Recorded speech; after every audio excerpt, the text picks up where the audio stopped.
Good morning, everyone. Steve Crosby here. We are continuing on trying to understand the cultural implications of a banquet as it relates ultimately to the Eucharist. That's the things that Jesus said and did at the Eucharist. It's going to take us a while to get there. Listen, at 5 or 10 minutes a shot, there's not a whole lot we can do in 5 or 10 minutes. And that's why I have the video series that I do available at the link below. All right, the first meal, the Deipnon. What happened here? It was where you actually ate the meal. And the person who was hosting the meal was responsible for everything that happened at the meal. The host paid for it, paid for the meal. It could have been pretty expensive for the upper classes. And sometimes there was somebody called the symposiarch, who was like the second in command, or if the host was like super elite, he would defer the oversight of the meal to the symposiarch. And then sometimes the highest dog in the pound wouldn't be the host or the symposiarch, but the honored guest. And because everybody had their place. And what happened was determined by the host, the symposiarch, or the honored guest. If there was a special honored guest there, the host or the symposiarch would structure that meal and the things that happened at that meal to make sure that the guest was honored appropriately. And I'm not going to get into the types of food that they ate, though some of it for us would be pretty disgusting. For instance, they liked mice. They ate mice regularly. And we know this archaeologically. Yikes. But, so, you would be greeted at the door by a slave, and we're going to get to slaves in just a little bit later today, because even slaves had slaves, and there was hierarchy amongst the slaves. Your sandals would have been removed. Your feet would have been washed. You may be anointed with oil. We know that from the scriptures. And you would then be led by the head slave, greeter, porter, symposiarch, to your seat. You couldn't just sit anywhere. Your status determined where you would actually didn't sit. See how ingrained it is? Because they ate lying down, like I said the last time. The name of the table, it was called the triclinium because there were 3 sides. The triclinium. And like we said in the last time, you laid on your left side and you ate on the right side. And one little nugget that has implications on other stories and other parables in the scriptures is that the use of bread. So you are at a low-lying table. Don't think table legs. Think masonry, like tiered masonry, a two-tiered masonry. And it'd be covered with pillows. And sometimes you see this in like Hollywood movies when they're stereotyping Eastern people. They would be laying down on the pillows. And bread was served, and bread was used as a napkin. So you would eat with your hands. There were no utensils. You'd eat everything with your hands. And you would wipe your hands with the bread. Then you would toss the bread on the floor, literally just toss it on the floor. And that's when the dogs would come, or the household pet, and eat the scraps of what you used to wipe your hands were eaten by the animals. Think about Lazarus and the rich man when it talks about the scraps from the table. The message there, among other things, which I can't get into, it's the last episode in the series, the video series I have on how to interpret the parables, and that's available also at the SOAR LMS site. But when he talks about the crumbs from the table, he's saying You have less concern for Lazarus than the stuff you use to wipe your hands with.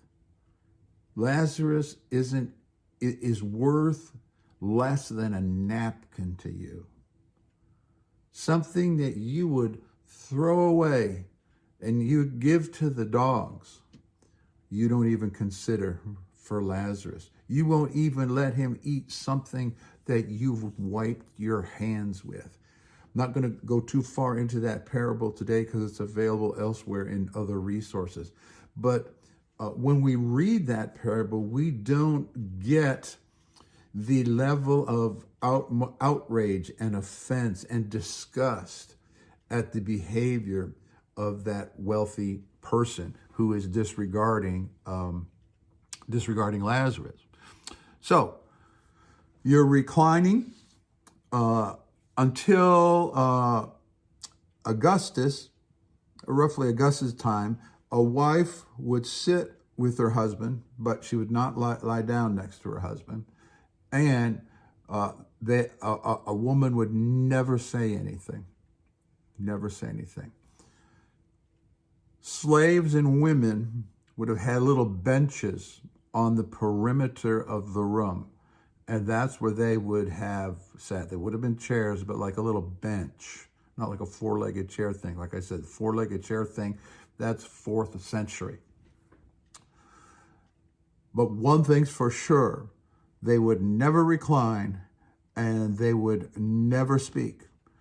And they would normally dismiss themselves after the meal. Otherwise, the women were not involved in the second part of the meal after the libations. The women would be gone because it'd be the men who'd listen to the flute playing women, and it'd be the men who'd discuss philosophy and everything.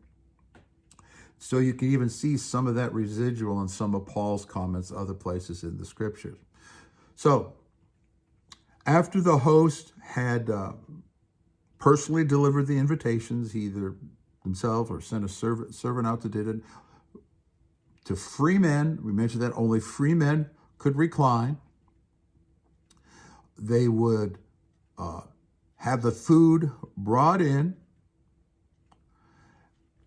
but the whole point was to make sure people stayed in their place. It was all about the status of the men. So who got served first, what they got served, all status determiners and reinforcers.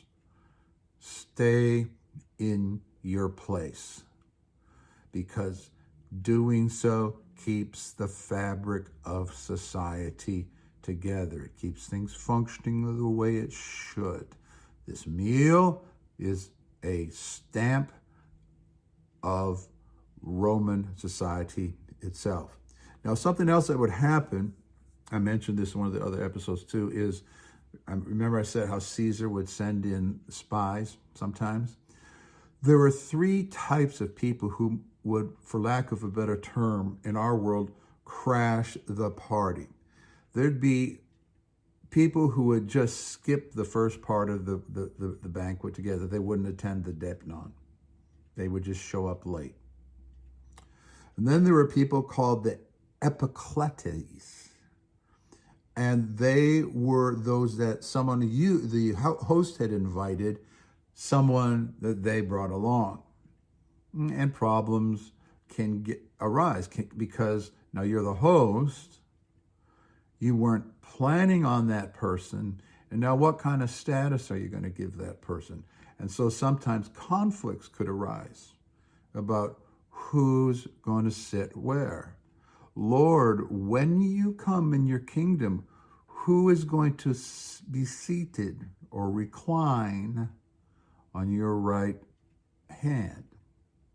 This whole business about where you are at the table was a big deal.